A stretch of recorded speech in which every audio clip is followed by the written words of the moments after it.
दोस्तों, बैंक में तो आप सभी का खाता खुला ही होगा। तो क्या आपको पता है स्विस बैंक में खाता कैसे खोला जाता है? और क्या आपको ये पता है कि स्विस बैंक अपने एम्प्लॉयज़ को कितना पैसा देता है? तो दोस्तों, फिक्र मत करो। मेरा नाम है प्रदीप, आपका दोस्त और इस चैनल का होस्ट। तो चलिए वीडियो को स्टार्ट करते हैं।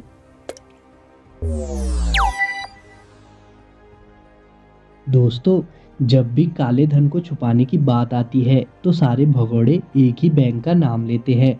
उसका नाम है भगोड़ा बैंक। मजाक कर रहा हूँ दोस्तों। इस बैंक का नाम है स्विस बैंक।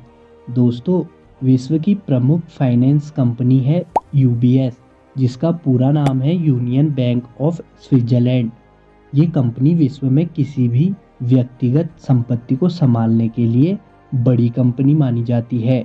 दोस्तों, इस बैंक में विश्व के सभी राजनेता जो भ्रष्ट हैं, टैक्स चोरी करते हैं या अपनी संपत्ति छुपाना चाहते हैं, ये लोग अपना काला धन यानी सरकार की नज़र से बचाया गया पैसा इन अकाउंट्स में जमा करते हैं।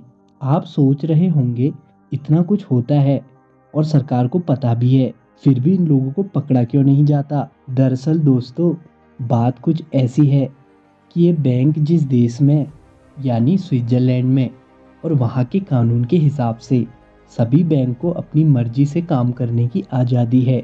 दोस्तों, शायद आपको यह सुनकर हंसी आ जाएगी कि स्विस बैंक में अकाउंट खोलना हमारे देश के एसबीआई बैंक में अकाउंट खोलने से ज़्यादा आसान है। कोई भी व्यक्ति स्विस बैंक में अकाउंट खोल सकता है। आप घर बैठे बैठे स्विस बैंक में अकाउंट खोल सकते हैं। यहाँ तक कि यूबीएस जैसी बड़ी कंपनी आपको ईमेल के द्वारा भी खाता खोलने की सुविधा प्रदान करती है। इंटरनेट पर ऐसी कई कंपनी हैं जो स्विस बैंक में खाता खोलने में आपकी मदद करती हैं।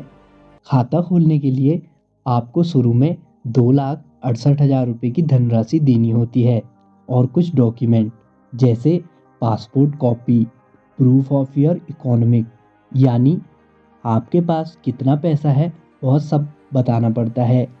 Proof of the origin of your deposits यानी ओरिजिनल डॉक्यूमेंट की कॉपी। आपके पास जितने डिपॉजिट हैं उनकी जानकारी होनी चाहिए, तभी आप उस बैंक में खाता खोल सकते हैं। बड़ी बात यह है कि स्विस बैंक खाता धारक को खाता खुलने के बाद एक खास नंबर दिया जाता है। इस नंबर की मदद से ही खाता धारक पैसा जमा और निकाल सकता है और अकाउंट खोलने के बाद कभी भी खाता धारक का नाम नहीं बताया जाता। यहाँ तक कि बैंक में काम करने वाले कर्मचारियों को भी उनका नाम या उनसे संबंधित कोई भी जानकारी जानने का अधिकार या अनुमति नहीं होती है, जब तक किसी भी देश के द्वारा साबित नहीं हो जाता कि उस खाते में ब्लैक मनी है, तब तक वह जानकारी किसी को नहीं बताई जाती है। और उस नियम का सपोर्ट वहाँ की सरकार भी करती है। अगर कोई उस जानकारी को लीक करता है तो वहाँ उसके लिए सख्त सज़ा भी है, जिसमें 6 माह की जेल हो सकती है और साथ ही में बड़ा जुर्माना भी लिया जाता है। दोस्तों, अगर कोई अकाउंट होल्डर दोषी पाया जाता है तो जिस भी देश का वो है, उस देश की गवर्नमेंट को स्विस गवर्नमेंट से परमिशन लेनी पड़ेगी। तब जाकर बैंक के कुछ खास लोग ही उस जानकारी को बताते हैं, वह भी तब जब अकाउंट होल्डर किसी इलीगल केस में पकड़ा जाए। तो दोस्तों, मुझे पता है कि अब आप क्या सोच रहे हैं।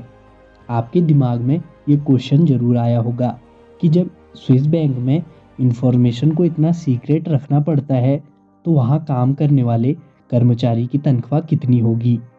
तो आपको बता दें दोस्तों, वहाँ पर रुपया या डॉलर नहीं चलता है, बल्कि वहाँ पर फ्रैंक्स में अमाउंट दिया जाता है। हम बता दें कि एक फ्रैंक्स इजिकल टू 79 रुपीज़ के बराबर होता है। तो स्विस बैंक अपने मैनेजमेंट पोजीशन के एम्प्लॉय को 2,20,000 फ्रैंक्स देता है, जो भारतीय रुपयों में लगभग 1,60,00,000 रुपए के करीब होते हैं। तो दोस्तों, कैसी लगी हमारी खास पेशकश कमेंट करके ज़रूर बताना, और वीडियो को अंत तक देखने के लिए आपका बहुत बहुत धन्यवाद। वीडियो को लाइक, शेयर और चैनल को सब्सक्राइब करना ना भूलें। और बेल आइकन दबा लें। बाय, मिलते हैं एक और ऐसी ही नई वीडियो के साथ।